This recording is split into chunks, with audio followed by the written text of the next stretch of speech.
Human beings are not born once and for all on the day their mothers give birth to them, but life obliges them over and over again to give birth to themselves. Gabriel Garcia Marquez. There are no coincidences. Everything is a nudge, a push, a jolt, a bump, or a crash to steer you on your path, whatever that is, wherever it takes you. I am very stubborn. Sometimes I do not listen, even now. While in my early adulthood, I was completely deaf to the whispers of my higher self, my spiritual essence, which seemed to be talking to me in a language alien and unintelligible. Then came Eve. It was midsummer, a hot, sunny July day, the kind you only find in southeast England, green and bright and humid, the sunlight shining through the leaves of the trees dappling the grass, birds singing at the top of their voices in the garden, and bees buzzing in the lavender outside my kitchen. The phone rang, one of those plugged-in landline phones. My girlfriend was on the other end. "Sarah, gorgeous, I'm going to see a spiritual healer. She's bloody expensive, so I wonder if you want to share the hour's session."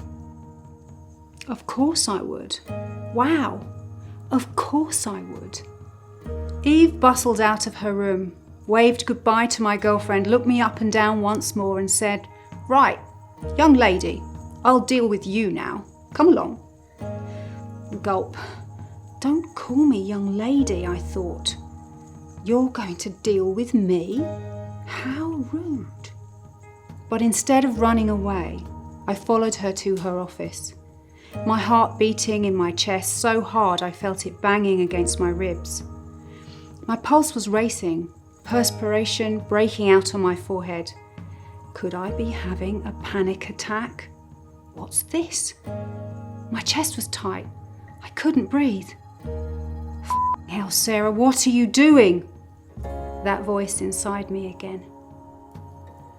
My resistance was huge, but I also felt inexorably drawn to this lady. There was something about her I could not explain. I'd never met her before. Until today, I had never even heard of her.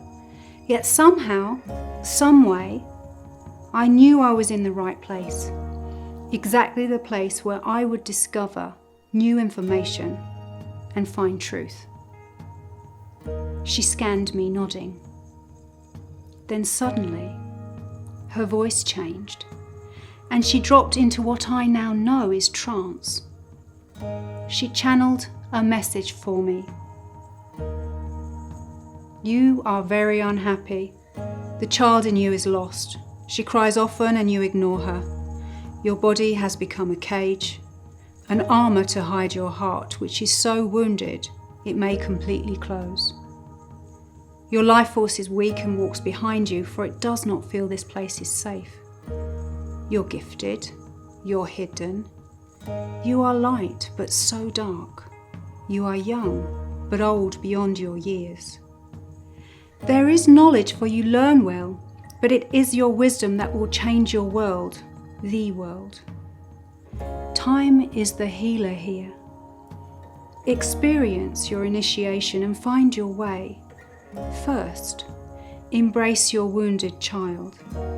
Find your vision of your life, for only when you are whole can you teach. I see you. I honour you. Shaman, aho. When she'd finished, I realised that tears were streaming down my face. Tears of sadness, tears of relief, tears of vulnerability, tears of love, and tears of recognition, all mixed together.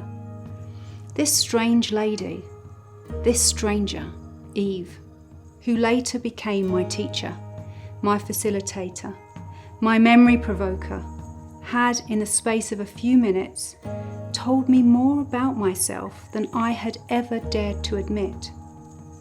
She had accessed my energy, and channeled such strange truths back to me in a manner that was unworldly.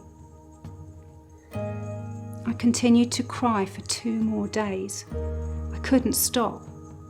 Deep sobs wrenched from my body, held down for so long, breaking free at last.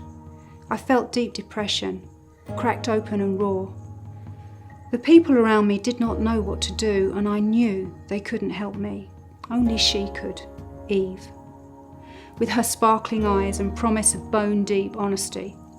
So I went back to that weird, cold house deep in the countryside. I went back to the lady who knew so much about me with so little to see of me, and asked her to help me. She did.